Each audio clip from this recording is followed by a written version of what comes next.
Welcome back to the Green Lectionary Podcast, a conversation on Scripture through the lens of creation justice.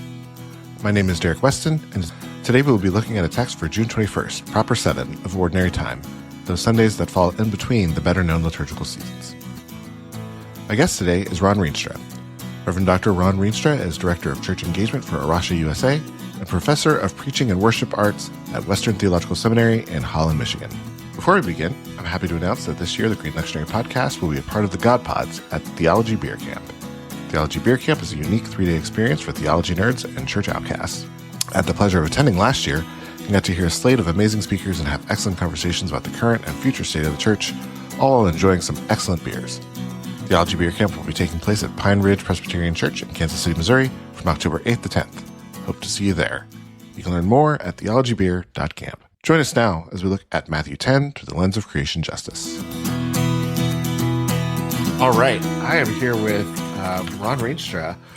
Ron's wife, Deb, has been on the podcast a handful of times, but I've never had Ron on the podcast, and I'm thrilled that you're able to join us today. Well, thank you so much. I am excited to be here too. And so you work with Rocha, USA. Could you tell us a little bit about who they are and what your role is with them? Yeah.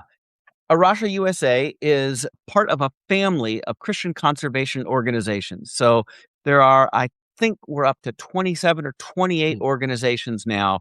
That is to say, we operate in 27 or 28 other countries. So there is a Rocha, Costa Rica, and a Rocha, Kenya, and a Rocha, Canada, and a Rocha, USA. And all of the organizations engage in conservation work in their particular places. So obviously, Rocha, USA, we don't operate in all of the USA. We have a couple of particular sites, one in Texas and one in Florida. And then we have partner sites in other places as well. And our mission, our mission is to live out God's calling to care for creation and then to equip others to do likewise.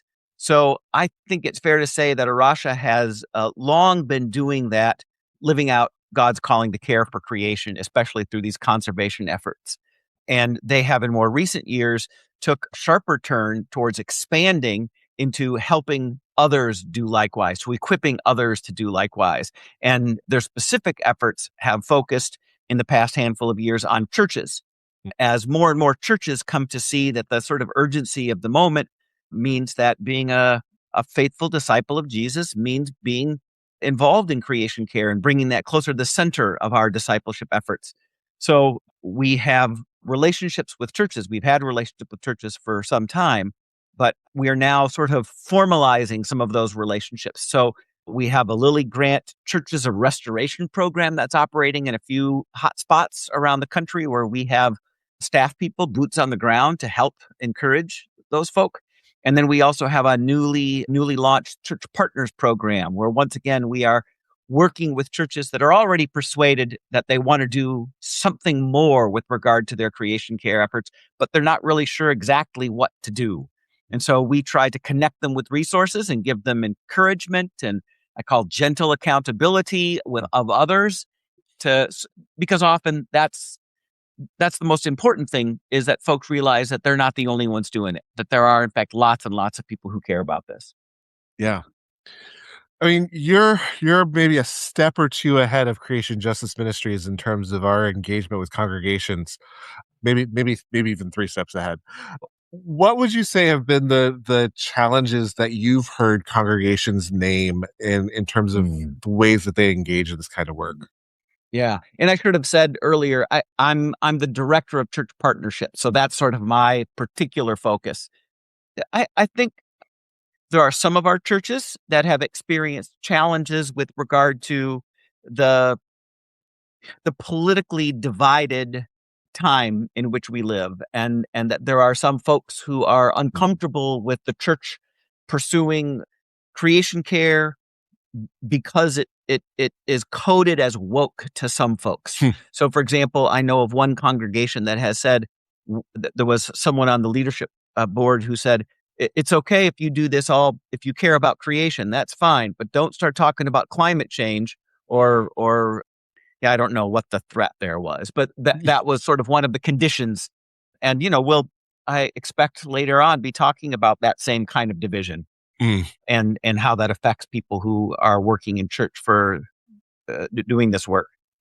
And I think some of the other challenges, I think the biggest challenge is really how to invite the whole congregation into embracing this kind of work. It's often a boutique issue that there are 3 or 4 people who are passionate about it, and they get together in the basement and they hatch their plans, and the rest of the church goes on their own way, blithely ignorant of what is going on, even when they have the blessing of the church's leadership and so forth. So a key piece of what I try to encourage our churches to do is find ways to sort of insert themselves into all sorts of the nooks and crannies of church government and church communication and so forth, so that the things that they're doing become widely known and widely embraced.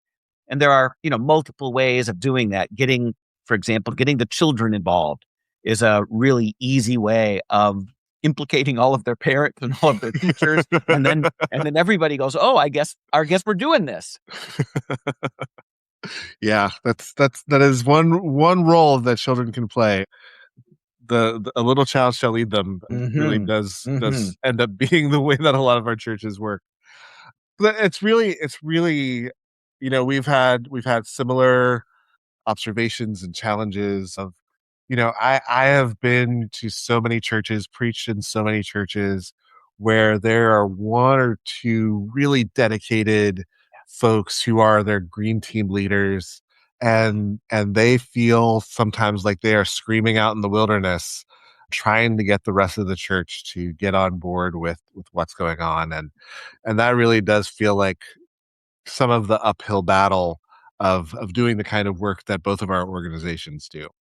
For sure. I mean, it's why when we have these cohorts, so it's, between 6 and let's say 12 churches in a particular geographic region, and you get those same 3 enthusiastic people in the same room with the same 3 people from all these other churches, and they go, "Oh, I'm not alone, actually. There are a lot of us who are pushing for this." And that's a great encouragement. Yeah. And I think that's again, I think, like I said, I think you're a step or 2 ahead of us, but I think that's what we're beginning to discover as well, is that when you get these folks in the room together, they suddenly have the feeling that they're not alone. And I feel like maybe that is one of the most important epiphanies that folks in this work can have, is that there are other folks who are speaking the same language and are speaking the same language from the perspective of their faith. Exactly. And that can be really energizing and galvanizing for people. Yeah, for sure. Well, we're going to look at not an obvious text for preaching on some of these issues. Matthew chapter 10, verses 24 to 39. A disciple is not above the teacher, nor a slave above the master. It is enough for the disciple to be like the teacher and the slave like the master. If they've called the master of the house Beelzebub, how much more will they malign those of his household? So have no fear of them, for nothing is covered up that will not be uncovered, and nothing secret that will not become known. What I say to you in the dark, tell in the light, and what you hear whispered, proclaim from the housetops. Do not fear those who kill the body, but cannot kill the soul. Rather, fear the one who can destroy both soul and body in hell.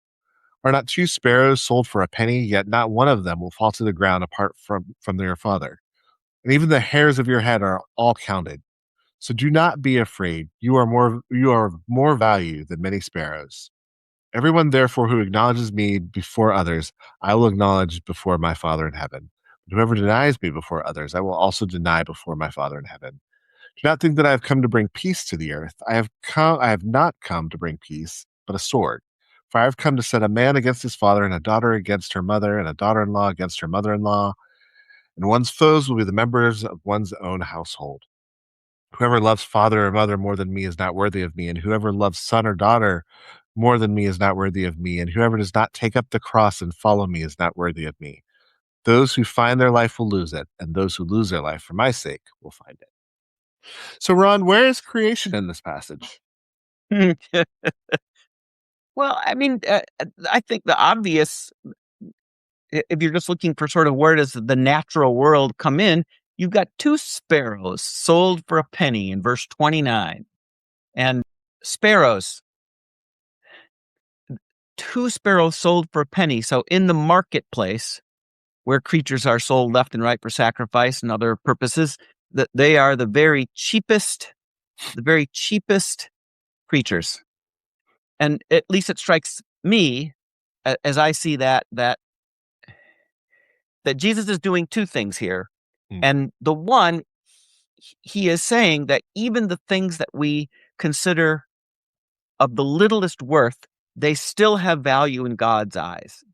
God still watches over them. And of course, you think of his eye is on the sparrow, and I know he watches me, right? But then at the same time, Jesus seems to be talking about the relative value of the sparrows and human beings, and saying, yeah, but the human beings are much more valuable. And so, as far as the way I think about the way we human beings at this particular juncture in history typically don't value the rest of the creation, the non-human creation, in the ways that maybe we should have and need to right now, Jesus kind of gives and takes with the same couple of verses. Yeah, I mean, let's ask the hard question here. Are we allowed to push back on Jesus a little bit? I mean, I think we have to. I mean, I get that there are plenty of Christian traditions where it does feel a little bit in my all right, so I come from a Dutch Reformed tradition, and so the word would be sputten, which is just a little bit blasphemous. To I'm glad you have a word for that. Yeah, not full on heresy, but just a little bit blasphemous. And it's in for some in my tradition and for some others, it does feel that way to actually push back against Jesus. But I think that the way that the Gospels come to us as records from other people about what Jesus said and did suggests to us that we are invited actually into conversation with Jesus about this.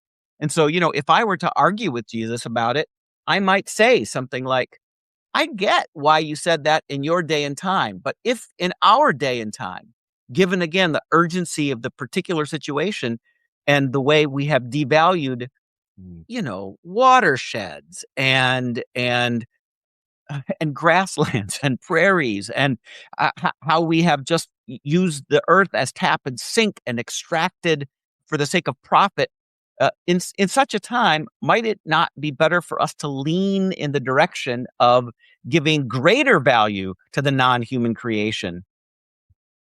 At the same time, it does feel like Jesus is speaking into a situation that is one that we find ourselves in, which is one of division and conflict. And I mean, I much prefer the Jesus who is like, let's all get along. But here is the Jesus who is saying, no, there's just going to be some people who are always going to be trouble. Yeah. That's so where do you see nature? Where do you see nature in here, Derek? Well, I think I fully agree with you. I think that the sparrows here, you have a little bit of Jesus playing into this idea of this is what a sparrow is worth on the market. This is where how they're ranked in the marketplace, and giving an image to his disciples that they will understand that, like, this is how animals are ranked in the system that we have. And keep in mind, as you said, sparrows are an animal that would have been used for sacrifices, right? Right. So he's not just making, the system that is creating that value isn't some secular market system. It's tied into the religious institution. So even that problematizes it even more. That we're getting this potential devaluing of one of God's creatures from the religious institution. But again, as where you began, is that Jesus is saying that you have worth, and don't forget that they do have worth. They're not worth less. and that is something that I think is to be noted. I guess there's, where I think about where creation is in this passage, there's that kind of obvious starting place. Then there's kind of this. I mean, there's a lot of there's a lot of troubling things in this passage, but man, the idea that Jesus says in verse 34 that I've not come to bring peace to the earth. Don't think that I've come to bring peace to the earth. I've not come to bring peace, but a sword. And I think that Jesus isn't being prescriptive here. Like I don't think Jesus is telling us to take up a sword. But I do think that Jesus is telling his disciples that there's going to be opposition to this Yeah. thing that I'm doing, and that it's going to be felt in the earth. Like this phrase, peace to the earth, that like this opposition that's going to happen to who Jesus is and what Jesus wants is going to be felt in the earth. Like that feels very real to me right now. Yeah. Yeah. I mean, I agree with you. I can't imagine that Jesus is advocating violence. But a sword, right, has the capacity to divide things, to separate things, so it feels to me like that's a part of what's going on here. Is when he says, I've come to bring a tool to sort of separate what's true from what's not true, what's real from what's not real, what's right from what's not right, and that's always going to cause conflict. I mean, I think it's interesting that we're recording this for the Sunday after Independence Day, which is going to be an interesting day for many of us in terms of how we feel politically and patriotically about this country. Yeah. And we're recording this on the day after there were these two competing events taking place. What was the name of that first one? Rededication 250 was the sort of MAGA coded one on the National Mall. And then there was something that Shane Claiborne and some others were responsible for that took place online called Redirect 250. So, I mean, you see that division, I mean, right around exactly. And I think there's later on where Jesus talks about the family fights. And, and there too, it's about relative valuing. But I think that this isn't just about family squabbles. I mean, I think this is really about, cosmic powers and principalities. And that's the kind of thing that we're talking about here. Yeah. Yeah. And I think it's, I think those two kind of counter events, I think just it feels so live, these words of Jesus, that how many of us are in conflict right now with people, not because they are not Christian, but because they're following Jesus in a way that doesn't make sense to us. Yeah.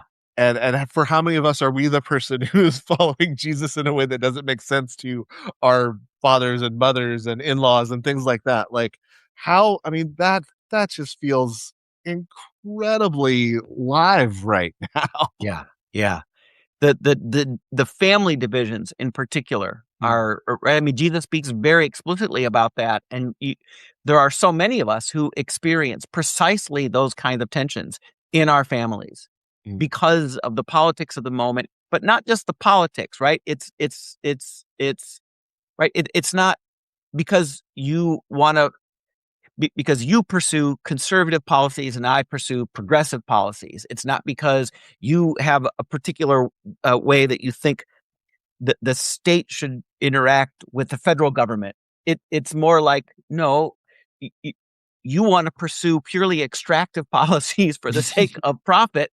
And I feel like we should be protecting the rest of our kin in the rest of the world, including the non-human creation, right? It's those kind of bigger divisions. Yeah. And they're not partisan. They're bigger than that. Yeah. And that's what makes it so difficult. I can get along with all kinds of people who disagree with me politically, I mean, in sort of a partisan policy kind of a way, but if it feels like the grounding of your policies is in violence Yeah. and extraction or apathy or greed, those are the sorts of things that feel to me like they go against all of the grain and the flow of both creation and the gospel. Yeah. Yeah. That's so well said. I think it's not just a matter of a difference of opinions of how we use the political mechanisms of the day. It's really very opposed sets of values about how we treat Yeah. each other, about how we treat the planet, about how we treat our kin who are non-human, like about the kind of economy we want to have, about the kind of world we want to have. And like I think one of the things that is kind of embedded in this is Jesus saying like those things maybe can't be reconciled. Yeah. Like I mean, like I said, I'm much happier with the Jesus who brings all things together and in Christ reconciles all, the God who in Christ reconciles all things. I'm a conflict averse person. So this text actually helps to teach me that that's not, that shouldn't always be my expectation, that yeah. that's going to be the way the world is. And then the text speaks specifically to my fear about that, like my Mm. fear of confronting other people or frankly confronting my own comfort and my own practices, around food or lawn care or whatever else. Like there are ways I know I should be, and I need to have some confrontation with myself sometimes. Yeah. Yeah. Yeah. That's again well said, is that sometimes that conflict isn't external. Yeah. Sometimes those worldviews are warring within ourselves. Yep. Yeah, Yep. that's very real. So how do you hear this text in terms of thinking about the ways that humans interact with the more than human world? Yeah. I mean, I guess I come back to the sparrows that we were talking about before and the trying to think about, if even the cheapest life by human standards is held in God's regard, Mm. and we don't know what it means to be held in God's regard, and we don't know if there is sort of a relative valuing in God's self. Mm. We, of course, absolutely have that kind of relative valuing. I mean, I was just thinking about the sparrows, and I was thinking about a couple things. First of all, around my home, we have so many sparrows. Oh my Mm. gosh, we have so many house sparrows that just sit around. I hear the house sparrows. I don't even hear it anymore, but I hear a flicker. I hear, some other bird, and my ears perk up, right? I mean, there is a relative valuing simply because of the ubiquity of Mm. the Mhm. sparrow.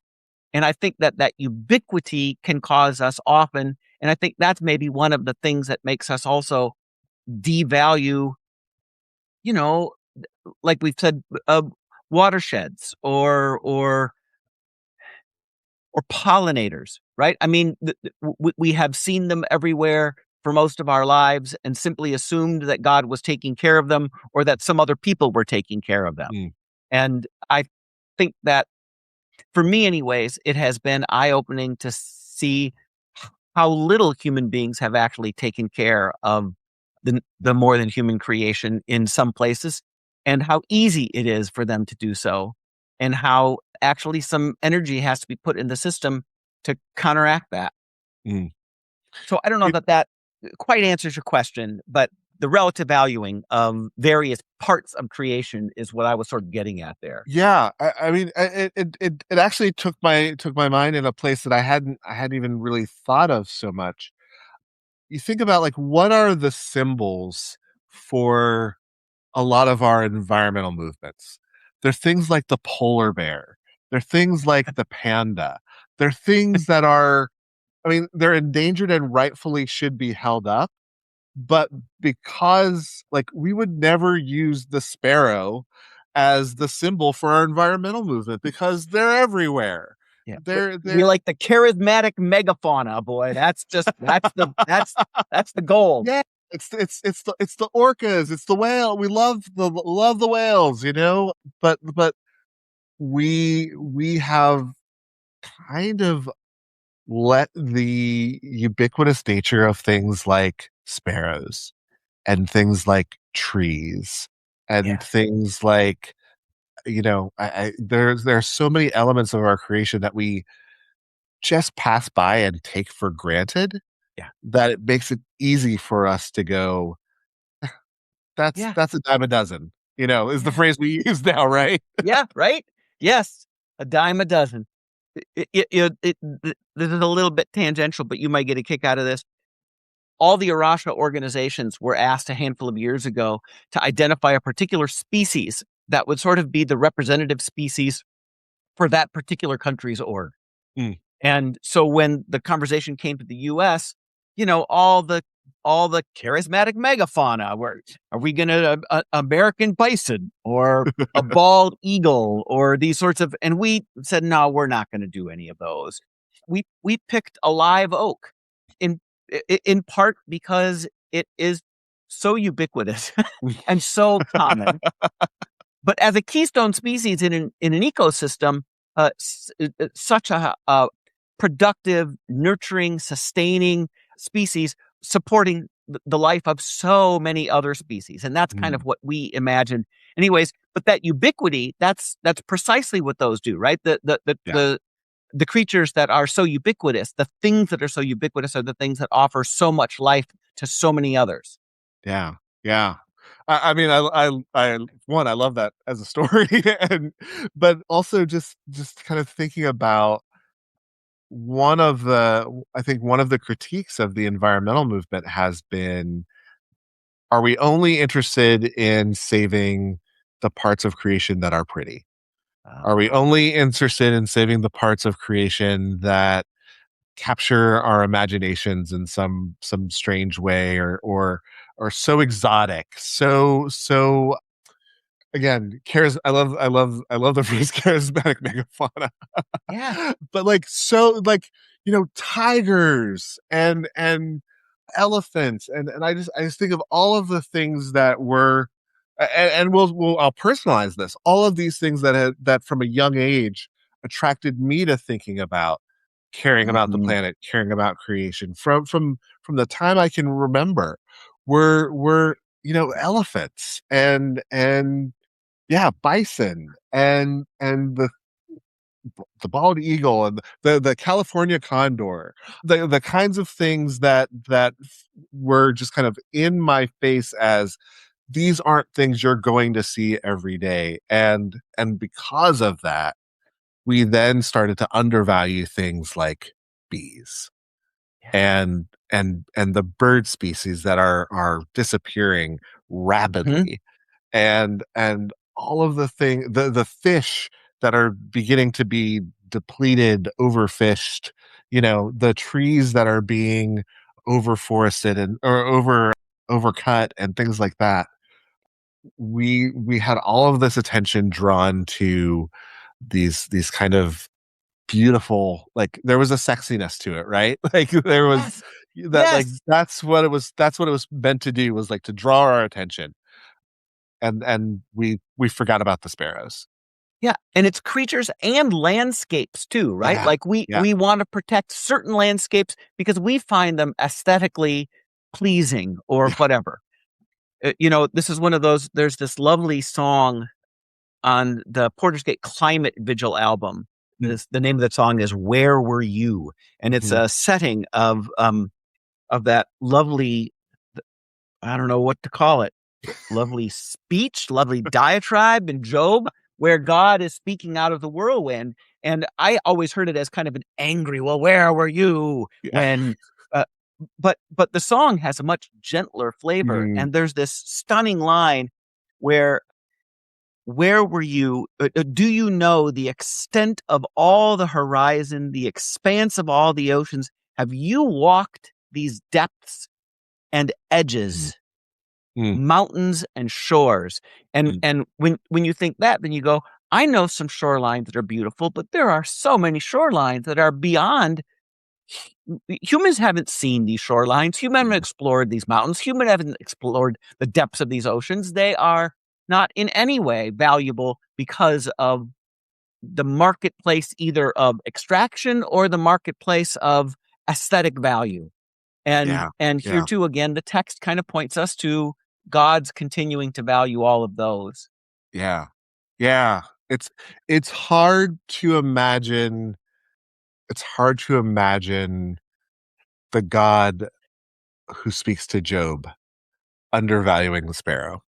Yeah. Like it's hard to imagine. It's hard to imagine God in that, and like radically different context, but and radically different like points of discipleship in some ways. But it's hard to imagine that God, because I think you're absolutely right. We so often read that passage as that long section of Job as God dressing Job down, instead of God sharing the absolute delight that God has in God's creation. Yeah. And like and wanting to invite Job into that absolute delight and wonder of these things that I made, and I set them loose, and they play and they jump and they roar and they fly, that like God is delighted by creation in I, those passages of Job. yeah. And so many other places. And Mhm. I love how in Psalm 104, Leviathan that God made to sport in the ocean, and the Hebrew root of sport is laughter. So there is I love that. Leviathan. Just I don't know, the swimming is laughter. Mm, I just that's great. yeah, that's great. I love that. I love that. And so I think that I think there's a caution here of not getting caught up in the market value of things, of like, and not reducing, I think not reducing creation to commodity Yeah. is kind of a big thing here. And it's easy for humans to do that, even Jesus, in a context in which he had seen, and again in the context of worship, he had seen creation reduced to commodity. I mean, I don't want to lose that piece here, of that that message can come out in worship if we're not careful. Yeah. Um, and yeah. Mm. Uh, I mean, you have heard me before talk about the Church of Empire. mhm, So where the church feels like it has imperial vibes, mhm, make me very uncomfortable. Even as I appreciate the beauty of some things. mm, So I'll go into a stunning cathedral, and I find so much about it just really moving, and yet it all still feels with these. I mean, the the the gold, the stained glass, the money that clearly went into the production and maintenance of these sorts of facilities. It mm, doesn't mean I think we should get rid of them by any stretch. It just suggests to me, yeah, we put our money into all these things that we value, and I just wonder about the relative value of all of mm. these things. That feels to me like a part of what's going on here. Like even with the mother, father, daughter, daughter-in-law stuff, like Jesus isn't saying don't love your mother and father. Right. He's saying if you don't love me more than, Yeah. and right, that's there. So there's the comparative valuing that I think is tricky for us to do. Yeah. Yeah. The- the- the- the- uh, I mean, It's not tricky to say I love Jesus more than I love my mother, my father, whatever. It's tricky to say, how does that actually cash out? Yeah. It's not tricky to say it's not even tricky for me to say I think human beings are more valuable than a sparrow. But if I say that, I still need to value the sparrow, and exactly how that valuing cashes out is Mm. something altogether. And then we have to go to other places and not just this particular passage. Yeah, yeah, yeah. I think it would be hard to develop a comprehensive creation ethic from this passage. Yes, there you go. I don't think we're getting our comprehensive creation theology from this passage. No, I think if we're getting something from this passage, it is a bold encouragement to go ahead and say the things that we think we need to say, even if we're afraid of the consequences of that, right? So what I say to Yeah, you in the dark, tell in the light. What you've yeah, heard whispered, yeah, proclaim from the housetops. Even if that's going to cause conflict with your mother, or your mother-in-law, or your father-in-law, or whatever.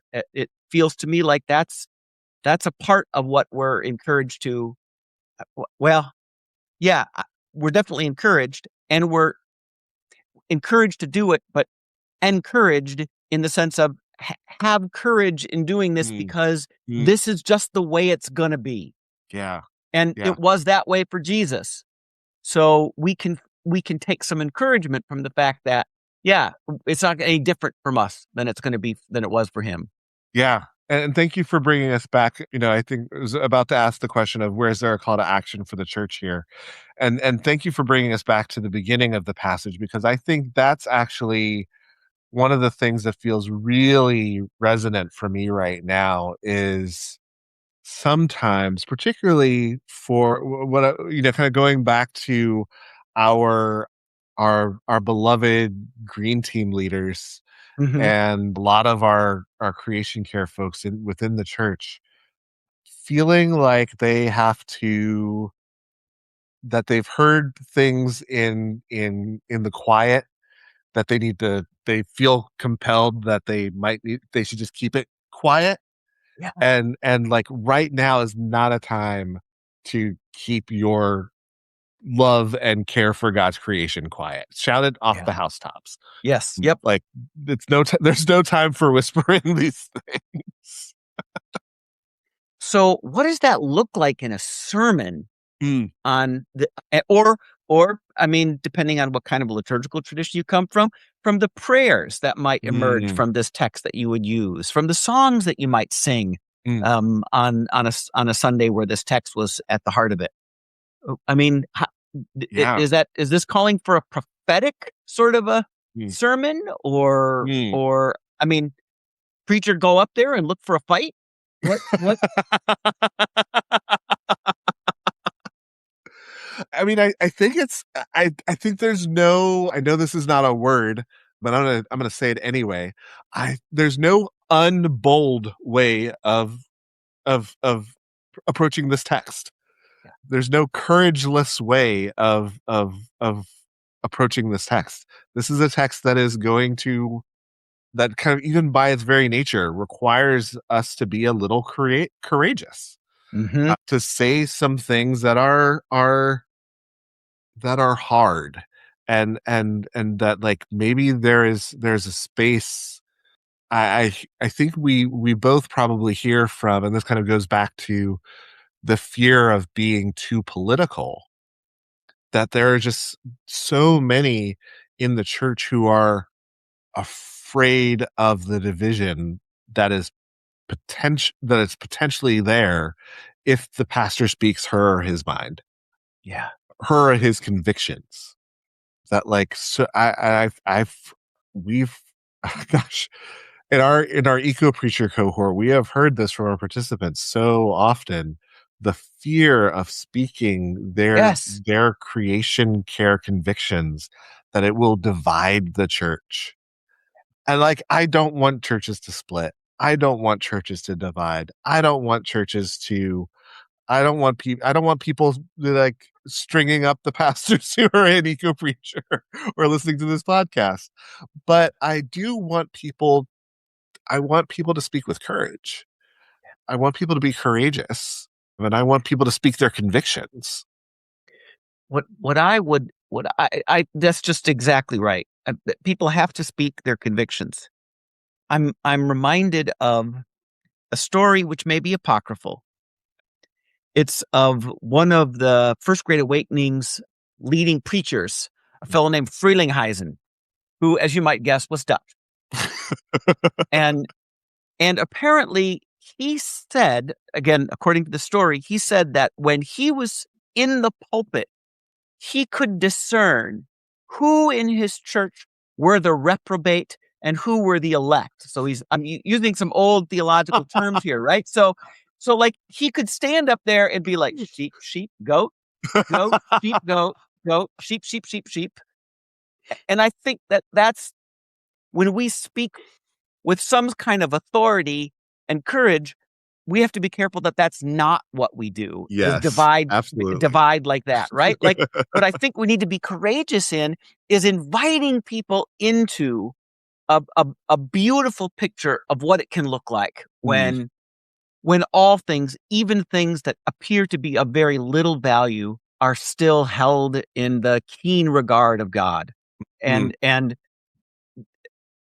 I think sometimes that can mean an invitation to not so much a fight as a struggle. And I think if we can be courageous about not fighting but inviting people into a struggle, I think we'll be more successful than if we do sheep, goat, what the heck is wrong with you goats? Yeah, that's really good. That's really good. The other piece of this, and I love what you just said, and I think the other piece of this is that sometimes we're preparing for a fight where there isn't going to be one.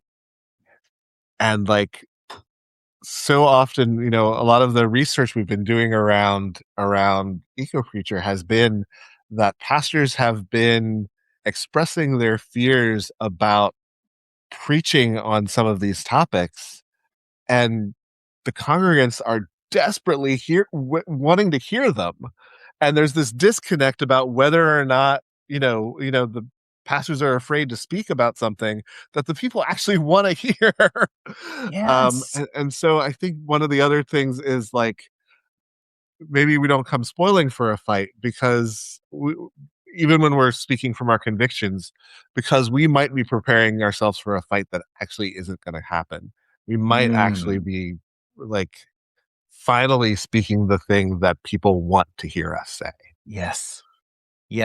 And to be pleasantly surprised at how many folks are welcome folks talking about the things that they actually care about quite a bit, but don't hear about as much in church, precisely because of clergy. I mean, I'll just say clergy cowardice, right? Yeah. I mean, we are unwilling to speak about things that we think are going to cause division. Yeah. And if there's one thing I think we can say with some certainty about Jesus, is that he was not a coward. Yeah. Yes. Ron, this has been absolute wonderful conversation, and this was not the easiest layup of a text. So thank you for struggling with me on this one, because this was a little bit of work, but I think we got somewhere good that preachers can use. So thank you so much for being here. This is great. My pleasure. Yeah, thank you so much, Derek. Thank you for joining us for the Green Lectionary podcast.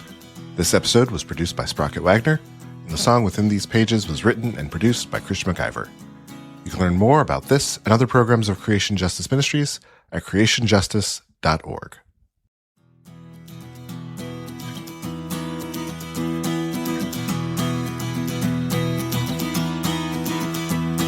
Our story comes alive within these pages, for every time and place throughout the ages. God speaks and is heard, and the enduring word calls us to care for our world as we share the love that can set creation free. Restoring the earth to wholeness, peace, and harmony.